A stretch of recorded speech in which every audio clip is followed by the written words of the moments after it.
Sa printing kasi ang daming problema. Yung isang head lang, grabe ang mahal. 100 plus, 1,000. Isang head lang yun ha. So, tapos 4 na head. Kung in kaso magsabay-sabayan, naku, bagsak lahat. Ito. Anong taon ka mismo, sir? Tampilisan po. Baga, last town na po yan sa Zamboanga del Norte. Tapos pagkatapos niyan, Zamboanga, Sibugay. Sibugay na. Yes, Sibugay na. Bago ka makarating ng Zamboanga City, dalaan ka kasi ng Zamboanga, Sibugay. Yung business ko talaga, sir, is yung printing. Oo. Natawa ako kasi nga, yung time na duty ako, hindi kasi kami nakakatulog, sir, pag isa-isa lang kami pag during duty namin. Tapos, customer kasi namin yung, pati yung mga Meralco. Oo. Then, baga, kumita ko konti nung election. Then, so, sabi ko, yun. mag-extend ako ng, yung parang sa building ko. Kasi may plano akong bibili na equipment pa. Oo. Tapos, while on duty, nagdo-drawing ako. Sabi ko, sayang naman yung area. Anong gagawin ko nito? Yung kikita ako, biglang pumasok sa isip ko, gym. Tapos, kung gym, wala naman ako. Yun nga sinabi ko kay ma'am, sa totoo lang talaga, ma'am, sa age ko na ganito, never pa ako nakapasok ng gym. Kaya wala talaga akong experience pagdating paano i-operate, paano. Kaya lang nakita ko yung mga vlog mo na yung sa mga OFW. Oh. Actually, meron ako kagaya mo. Yung sabi ko nga, yung printer din. Nakita ko nga yung sabi ko parang ganito yung setup mo, parang ikaw yung kinausap Oo, yun yung setup. Yung unang business niya, printing. Tapos pumasok sa gym. Sa gym. Sa printing kasi ang daming problema. Oo. Yung isang head lang, grabe ang mahal. 100 plus, 1,000. Isang head lang yun ha. So, tapos 4 na head. Kung in kaso magsabay-sabayan, naku, bagsak lahat. Totoo. Kaya nangyayari dyan, sa mga ganyang klaseng business, napapahawa ka ng malaking pera, di ba? Pero mamaya, ipambabayad mo rin ng panibagong mga transactions sa'yo, hindi mo na alam kung magkano yung natira talaga sa'yo di ba? So, sabi ko nga, ano ba itong business na to? Sabagay, nakikita ko naman yung machines ko, naman kayo, umiikot yung building ko. Sabi ko, ito na siguro yung parang, ginansya ko. Pero, saan pupunta yung... Hindi ma-realize, Oo. Wala talaga. Oo. Pero masaya na rin ako. Nakikita ko yung equipment, gano'n. Kasi lumalaki yung kumpanya. Isipin mo naman yung yung kung kailan ka nag-start noon, malaki naman na pinagsigurado ako na pinagkaiba nung sitwasyon mo. Yung nga lang kasi, napupunta sa kapital di ba? Lumalaki na lang doon napupunta sa mga equipment. Totoo yun naman yun. Pero yan, mas maganda naman yung mindset mo na gano'n. Kasi, di ba, sabi mo, connected ka dito sa isang company, tapos meron kang isang printing, tapos kung magtatayo ka pa kasi nung gym, yung multiple sources of income mo, mas nararamdaman mo ngayon kasi mas makakapagtabi ka ng pera dito. Sa gym, mas marirealize mo. Kasi minsan ka lang mamumunan dito Correct. Hindi ito yung katulad doon sa meron kang bibilin, may mabebenta. Ito, fix na to. Kaya, basically, neto na siya halos. Basta, umuupa ka ba? Hindi. Di lalo kang Yun nga, nag-extend ako sa area ko. That time, napag-isip-isip ko, anong gagawin ko sa dito na area na... May signage ka na? Yes. Ano pangalan ng gym mo? Di ka mawawala ng signage. Ikaw gumagawa ng signage. Powerhouse yung namin kasi, yung printing ko kasi, print house. Honestly, kakalat naman yung by word of mouth na naandun ka. Pero, sa umpisa, ang suggestion ko, total may ka, palagi ka lang katulad yung ang pangalan ng gym ko is Gym Republic, di ba? So, prominent yung GYM. Kung ako sa'yo, dun sa labas, ilagay mo lang soon to open gym. GYM lang. Kasi, ang nangyayari kasi, katulad niya, ang pangalan ng Powerhouse. Yun lang. Powerhouse Fitness. Okay. Pag minsan, susceptible pa siya sa different interpretation yung powerhouse. Ano ba yung nakita ko? Kasi pag minsan, kung tabing kalsada kayo, nakamotor, naka-tricycle, naka-jeep, napansin ko kasi yan, pagka vague yung pangalan, kunyari powerhouse lang nakalagay, nakita niya yung powerhouse. Pero hindi niya naintindihan kung ano yung powerhouse. Hindi katulad, ito yung Gym Republic ko. GYM lang yung mga karatol ako GYM lang, alam na kagad nila, may gym doon na magtatayo. Kaya ang bilis kumalat ng chismis. Ngayon, yung pangalan ng gym mo, doon mo ilagay sa loob ng ano. Sa loob na ng O, gym. para malaman lang nila. Kasi ngayon, ang goal natin, pero sa bagay, hindi mo goal to eh. Pero ang goal kasi natin talaga kasi, sa unang buwan pa lang, dapat kumikita na tayo. Eh, katulad ako, naupa kasi ako. Lalaki ng upa ko. Kaya ang goal ko dapat, yung unang buwan ko, ano na ako, nakapagbayad man lang ako ng upa. Kumbaga kasi yung ibang negosyo, niisip nila, okay lang ako malugi kasi unang buwan eh. Pero ako hindi eh. Wala pa akong ganun sitwasyon na yung unang buwan lugi. Kasi ginagawa ko na kagad ng paraan na ang pinakamaliit na pwede kong kitain, may pambayad man lang ako ng upa. Which is, doon din ako babalik ngayon sa'yo yung pwesto. Pero sir, kailangan ihiwalay mo yung yung kita ng gym at saka yung kung umuupa ka, let's say, umuupa ka kunyari dito sa sa magkano upa mo, kunyari 10,000. Dapat kung kumita ka ng 80,000 sa isang buwan, dapat i-consider mo yung 10,000 dapat sa upa. Sa upa. Oo, kasi sa totoo lang, ibang business din kasi dapat yung yung paupahan na yon. Correct. Diba? Kasi Ihiwalay mo yun nga, yun. nag-invest ka rin doon sa pagpapagawa mo ng building. Oo. So parang isipin mo na nagpaparenta rin ako. Correct. Kasi malaki yung kita sa gym. Lalo na yung ganyan, pupustahan pa kita na ang mag-gym sa'yo, hindi lang yung taga doon sa bayan nyo, most likely mga galing pa sa ibang bayan nakarating sa inyo na it's either walang gym sa kanila or luma yung mga gym. Yun yung mga nag-experience ko talaga sa ganyan sitwasyon eh. Na ang nagiging client nyo, hindi lang mga taga doon lang sa bayan nyo. Kasi nga, aside sa walang gym sa amin, di ba may vlog ka, sir, yung about sa mga police? Yun kasi hinahanap din ng mga doon. Naghahanap kasi sila ng gym daw kasi pumupunta pa sa ibang bayan.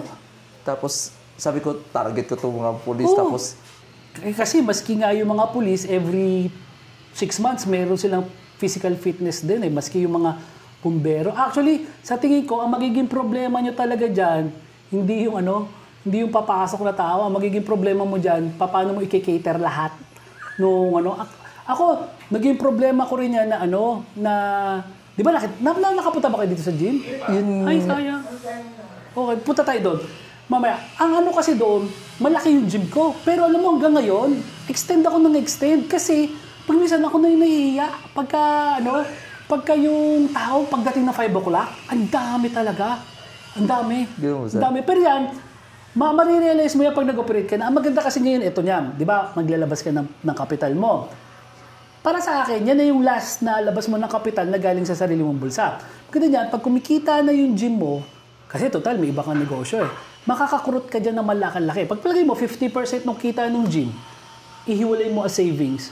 Tapos, doon ka magdaan-daan na magdagdag pa isa-isa hanggang magkasya doon sa space mo, hanggang mapuno mo. Kasi, parang sabi mo, parang 100 lalabas yung 100 square meters ba? Sa ngayon kasi, parang nasa 75 to 80 siguro. Kasi naman yun. Yun nga, may expansion ako na igagawa. So, nasa na yun, parang tatakbo na siya sa 130 siguro, parang ganun. Kaya nga na lang ako, upgrade ako to package D na lang. Hindi nga, sayang din eh. Oh. Kasi andito naman ako, then, yun nga sabi ko sa anak ko, upgrade na lang natin. Lalo na kasi kung sarili mo yung pwesto, promise, hindi ka para kabaan talaga na, teka, baka di ako kumita. Promise. Ako sa tingin ko, ang magiging problema mo dyan, paano mo i-handle yung dami ng tao. Good problem naman yun. Which is, may solution din ako sa doon. Kunyari, di ba, 75 square meters yung sa bagay, gagawin na natin package D. Kakasya naman yun. Una, pwede ka mag-free. Kunyari, yung mga tagal sa inyo, pero 1 day lang yun. Free trial lang. Pero ito ngayon na maganda doon, sir. Kasi ito yung natutunan ko sa business. Usually kasi, dati ako, pag nag-gym yung tao, magbabayad siya, then that's it. Kung babalik siya, hindi na. Wala na akong, pakialam. Pero ngayon, sir, dapat ganito. Oo. Ngayon, sir, kunyari, nag-free trial siya. Ito ngayon ang gagawin mo. Free trial ka. Pero, i-introduce mo sa kanya yung katulad niya, meron ka per session. Meron ka ba per session? Wala pa idea. Wala pa akong idea talaga. Turuan kita doon. Mas madali lang naman yan eh. So, kunyari lang sir, 50 pesos yung per session mo. 50, kunyari lang yun pwede tayo final. Tapos, 750 yung monthly mo. Kasi, pwedeng magbayad sila every time na pupunta sila. 50 pesos. Pero mahal yun kung araw-araw sila mag-gym. So, mas practical sa kanila mag-monthly na. Ngayon, ganito yun. Dalawa usually yung produkto mo. Kasi meron akong 3 months pa eh. Meron pa akong 1 year. Sa akin. Oo. Okay din yun. Ngayon, ang akin, okay, pag naglibre ka, dapat scheduled. Kunyari, okay, avail mo yung free, mag-PM ka, kailangan mo may page, PM ka para ikaw magsasabi ko anong oras siya dapat pupunta ng free. Pagpunta niya doon, introduce mo yung... Ako mamimili sa oras. Oo, kasi hindi pa pwedeng sabay-sabay sila. Baka mamaya, isang buong barangay yung umano sa'yo ng alas 4, alas 5, di punong-puno. So, dapat makita mo yung... Pero ngayon, ang maganda niyan, pag naandun na sila, ipakita mo yung yung gym mo, i-tour mo, tapos i-introduce mo, ito, depende sa Kasi ganito yun eh. Alamin mo kung ano yung reason nila for going to the gym. It's either health purposes kasi gusto kong maging healthy. Or gusto kong gumanda katawan ko. Kasi pag minsan, overweight, di ba? Gusto kong gumanda katawan ko. Tapos doon mo i-introduce sa kanya ngayon yung mga produkto mo. O, gaano ka katagal mag-gym ba sa isang linggo? Kung 3 times a week ka, 4 times a week, mag-monthly ka. Pero kung 1 or 2 times a week ka lang mag-gym, mag-daily ka para mas tipid ka. Pero ito yun. Kaya kailangan, kahit yung 3 months meron ka. Kasi ganito, pwede naman yung 1 month. Kunyari, okay na siya sa 1 month. Pero ma'am, hindi mo ma-achieve talaga yung goal mo for 1 month. Kung gusto mo, di ba 750 isa? Kunyari, isang buwan. Dapat yan, 2,250. Pwede mo ibigay ng, kung mag-advance payment ka, bayad ka ng 1,500, libre ka na ng isang buwan. So, 2 months yung binayaran mo, pero libre ka isang buwan. Ang maganda kasi noon, nakuha mo na yung pera kagad nila. Magagamit mo na kagad yung, mas doon lumaki ang kita ko. Kasi, ang nangyayari, imbis na pa 750 lang yung mga nagbabayad, malaki na kagad yung binabayad nila kagad. Mas pabor sa kanila. Kasi, yun ang kailangan mong i-relay sa kanila na hindi mo ma-achieve yung goal mo ng ng isang buwan. Sa isang buwan. Maganda niya, kung magbayad ka 3 buwan, mapipilitan ka kasi na mag-gym eh. Di ba? Siya, pipilitan kang mag-gym. Tama. Tapos kami, kasama dun sa, kunyari, di ba, naka-order ka na sa amin. Bibigyan pa kita ng yung waiver. Kailangan mo yon. Yung waiver, piprint mo lang yon, palitan mo lang yung pangalan. Yung waiver, lahat ng unang mag-gym sa'yo, pipirma doon na wala kang pananagutan just in case may mangyari sa kanila sa loob ng gym. Di ba? Yan, disgrasya sila doon. So may waiver doon. Pangalawa, mabibigyan din kita ng file. Total, may tarpaulin ka. Yung yung mga workout, mamaya papakita ko sa iyo doon. Nakaprint lang yun. Para nakatingin na lang sila doon. Oy, kunyari, Monday ngayon, chest day. Ito yung mga workout na pwede kong gawin. Yun talaga ang ko, sir. Yun ang parang ko. Kasi nga, zero talaga ako knowledge. sa... Pero paano ka napunta sa printing? Yun nga, zero din. Di ba? Ganun naman yun. Pero ito, doon ba sa printing, ikaw lang mag-isa, nagsarili ka na nagdagdag? Hindi. May idea ka lang pa paano gagawin yun? Nag-start kasi ako sa mga ID lang. Tapos, sabi basic ko... na, parang laminated lang. Basic lang. Then, upgrade. Then, sa awa ng Diyos, nakumpleto rin lahat ng Sir, ano yung mga... ginagawang maintenance niyan? Actually, sir, ang maintenance... Okay, good question yan. Ang usual na maintenance yan talaga kable. Kable, yung cable, napuputol. Pero pag napuputol yan, depende kasi sa dami ng gumagamit. Ngayon, kailangan mo akong balikan dyan pag nag-ooperate ka na. Kasi yung cable, kunyari, gumaganto to eh. Yung kable na ginagamit mo. Okay. So, ang nasisira dyan, itong portion na to, yung kung saan yung lagi nag-friction, di ba? Ngayon, ang technique dyan, kasi may rubber coated eh. So, eventually, matatanggal yung rubber, tapos unti-unting, mapuputol yung fiber ng kable. Ang gagawin mo dyan, huwag mo na hintayin maputol yung kable, babaliktarin mo lang yung kumbaga, eto, yung taas na dito, ibaliktad mo lang pag yung kable, para ibang portion naman yung gaganon. Kaya tumatagal yung akin ng 6 months to 1 year. So yun, yun? Wala rin nagtuturo sa video na, maski sa YouTube, di mo mapanood eh. Kasi yun, through experience ko natutunan yun. So doon yun lang naman, wala rin langis. Kasi... hindi yan nilalagyan ng langis. Kasi dati kasi, Ang ginagamit na mga Ariles tawag namin kasi doon, yung Riles, GI. So nilalagyan ng grasa. Kami ngayon stainless na, kaya madulas na talaga siya.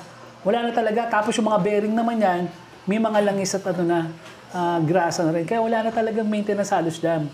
So, ang meron kayon, wear and tear. Yung wear and tear, katulad ng kable o katulad ng upholstery. Pero yung upholstery, kasi may plastic yung mga upholstery namin, makapal naman. Once na may pumutok ng plastic, madali naman siyang palitan. Kasi wag mo nang antayin na matanggal yung plastic, tapos yung upholstery napapasok na rin. Oo, pag pinasok kasi ng pawis yan, medyo may amoy. Ang problema dyan, hindi mo na matatanggal yung amoy, kundi tatanggalin mo na talaga lahat yung upholstery. Tsaka, dahil may plastic yan, pwede mong linisin ng Lysol. Ang panlinis kasi dyan, di isang tabo. Tapos yung Lysol, isang takip. Tapos sa gabi, yun ang pwede ipampunas nyo dun sa mga equipment na tinatamaan ng mga pawis.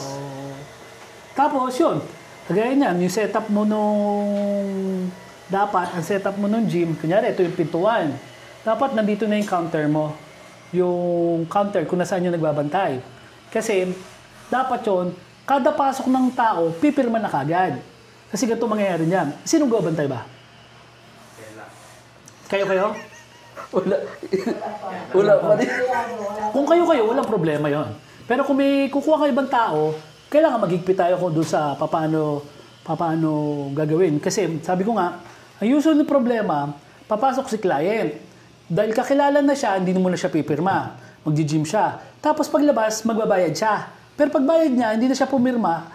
At the end of the day, malaki yung hawak niyang pera. Pag kinupit mo to, teka, 10 lang yun. Kunyari, 10 lang yung nag-gym eh.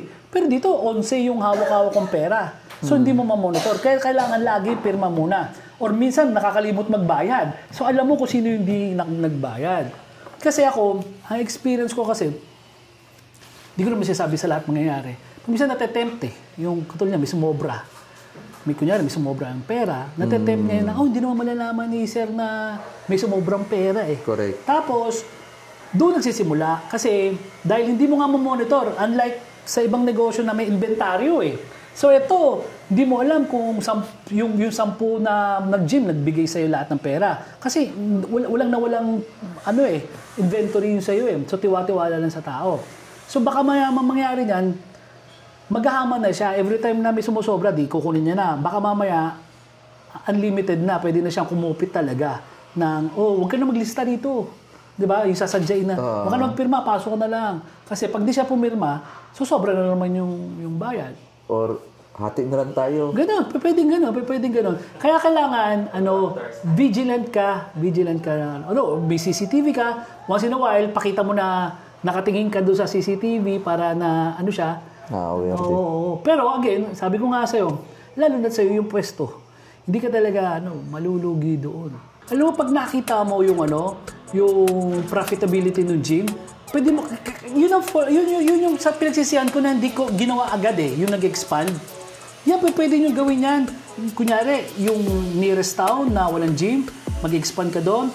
Pero this time around, dahil nakita mo kung magkano kinikita, which is yung ginagawa ko ngayon, pwede kang umutang sa bangko, pambili ng property na yon. Ngayon, ang ibabayad mo doon sa property na yon, yung kinikita ng gym. Kasi sabi ko sa'yo, di ba, ihiwalay mo yung yung upa? Ganun din to. Maghiwalay ka rin, pero may matitira pa rin sa'yo dito. Yun yung kagandahan talaga nun.